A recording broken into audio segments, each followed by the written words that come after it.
Hey guys, welcome back to Trey's Corner, where blurs and nerds can enjoy all things pop culture here with no judgment. Maybe a little judgment? No, I'm just playing. No judgment here. We just enjoy pop culture in its entirety.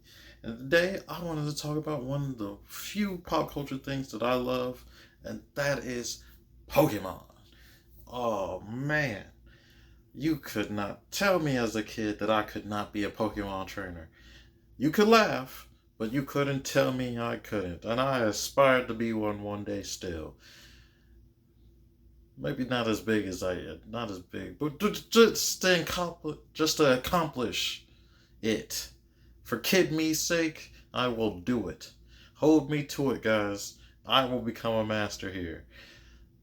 But I will need to, but that's besides the point. I just wanted to talk a little bit about my love for Pokemon and how it all just started from when I was a kid. I used to just love just the show, just the adventures of Ash and Pikachu and Brock and Misty, and how they all just had grand old adventures. There was something about just the adventures of catching them and then having them battle with you that just really resonated with me and I really loved and enjoyed, which I'm sure most of y'all did. But the crazy part is, I grew up in a religious household, and it wasn't a big ideal to have pocket monsters and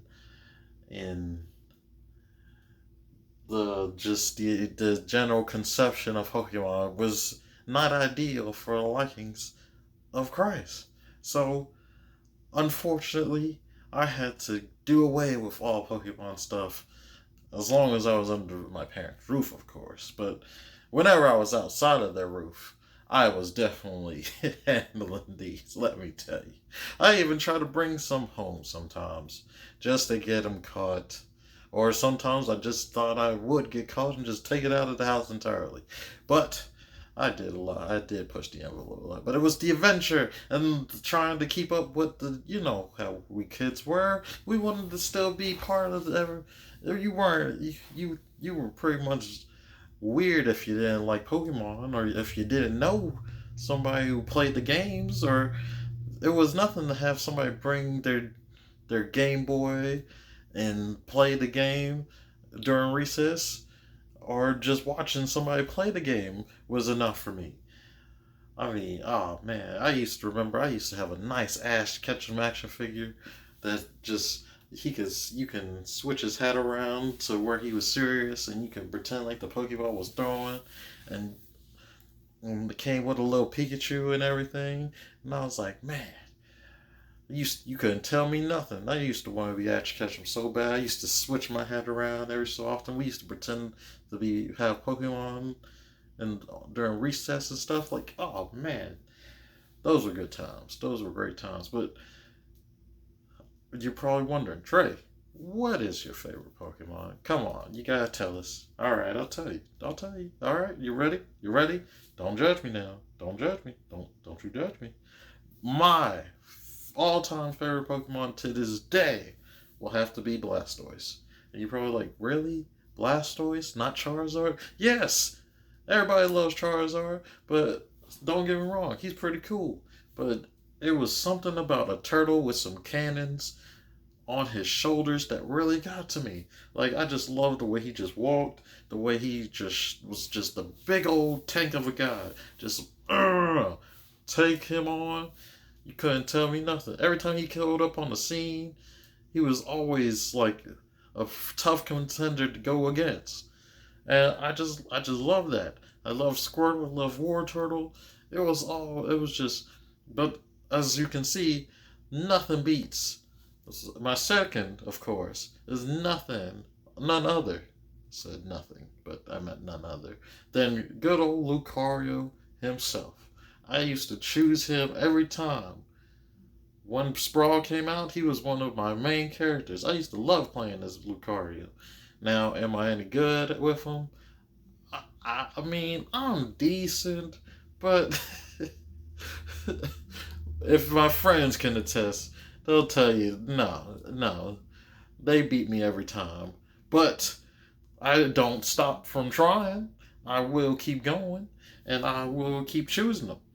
But I mean, nothing solidified my love for Pokemon more than Pokemon 2000, where the great Mewtwo showed up and just pretty much just bodied all the different Pokemon that we all know and love. And I mean, I just thought that was so cool. The fact that it was a iteration of another Pokemon, and then to see them battle. I mean, the epic clash between Mew and Mewtwo.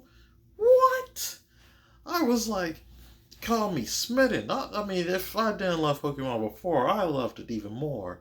And just to see Mewtwo understand its existence and understand the way of the world of Pokemon and everything, you could never go wrong with it. I mean, what?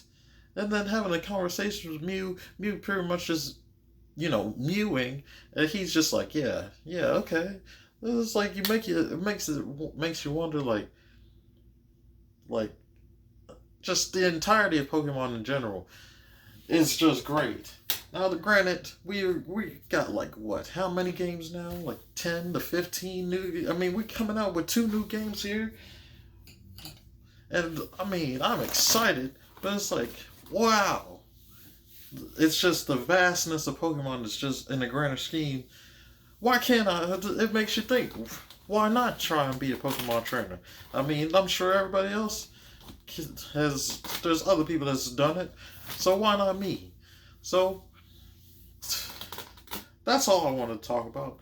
I just wanted to share my excitement for Pokemon, and I'm in the process of creating a space to where I start my Twitch channel, and one of my Twitch ideas is definitely playing Pokemon with you guys watching. I mean, I got all the games. I mean, even my case, Pokemon inspired. So I'm going to try my best to be a master. I got the Switch here. I mean, I have a little trouble with is it Brilliant Diamond? Yeah, I think it's Brilliant Diamond. I'm having a little trouble with Brilliant Diamond right now. Get to the champion right now and getting beat by her Garchomp, but I'm going to beat her. I'm going to beat her, and I'm going to be a champion in this game like I was in the past. And I'm very happy for the 10 subscribers that I got. Thank you all for subscribing. Please tune in next time where I talk about one of my favorite animes of all time, Dragon Ball Z, and unboxing some of my figure arts of that series. Tune in next time. Thank you all for watching.